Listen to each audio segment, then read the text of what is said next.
اصیل بادمونی کی بوده؟ اصیل بادمونی اینا که میگن که حال بعد از غلام رضا اینا که ما میگم از 100 سال پیش تا حال اومدن. خب قبلیاشون حاج ابراهیمیا بودن، حاج مومنیا بودن، حاج محمدیا بودن، چه میدونم اون طایفه چیزا بودن کیا. این 5-6 طایفه بیشتر نبودن.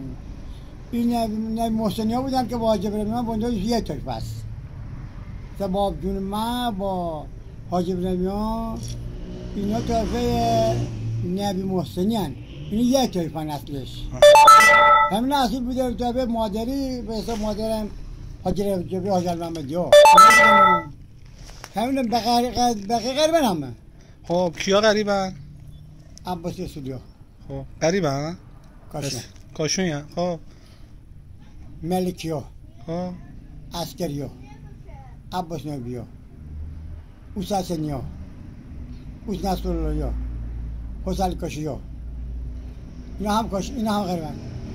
اینا بعداً اومدن تو اینا آدم بعداً ساکن اومدن. شدن. آها. زراعتی و اینا که محمد آبادیان.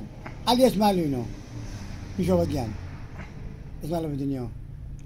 طایفه همین طایفه مادری شما پدری ما. پدر محمد حسین مادر نه. تو میگن خورشید و توریف و آره. اینا با جونش خیلی لاج عبدال میشه آبادی بودن. کی بود جنت آبادی بود؟ محمد حسین. اینا جنت اینا خیلی سال نیومدن. اینا تازه اومدن ها. اینا بزرگ بودن که اومدن.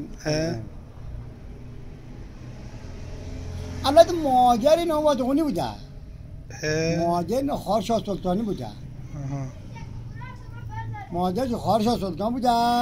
اینا بعد هم وادغون نشستن. از مادر وادغونی بوده اینا. پدرش جنت آبادی بوده. خب خوبه جالبه.